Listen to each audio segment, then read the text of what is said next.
on est sur un espace sécurisé. Et la crypto, pour les plus fans, c'est de l'AES 256, qui fait que effectivement aujourd'hui on est un peu adopté par pas mal de gens concernant la sécurité. Cette solution a une particularité, et je vais vous le montrer, c'est qu'en gros on va utiliser très peu de bandes passantes.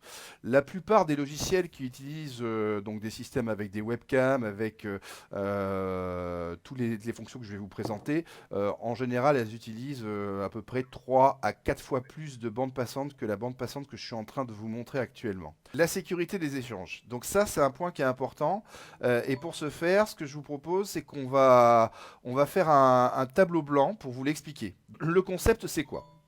C'est que avant même de commencer à partager des éléments, vous avez dû, ou si vous faites le test, vous avez récupéré un plugin, d'accord ? Un plugin PC ou Mac. Donc en gros, c'est une application, hein, un plugin c'est tout simplement une application.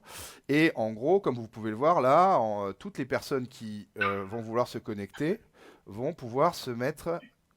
Typiquement, voilà. Donc là, vous voyez, on est en train de faire le schéma en collaboratif, hein. J'ai Erwan qui écrit, j'ai moi qui écris, et puis bon, Marc, potentiellement, il pourrait écrire aussi.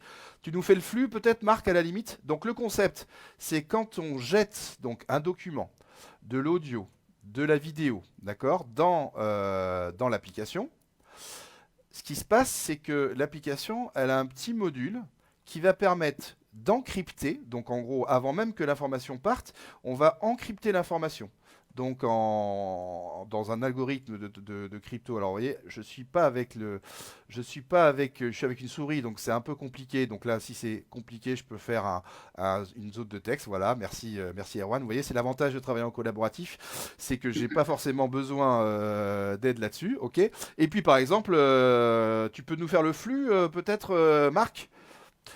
Le flux d'infos. Donc en fait le concept c'est que quand le flux il part de là, donc tous les flux qu'on est en train de transférer, ils partent de cette application.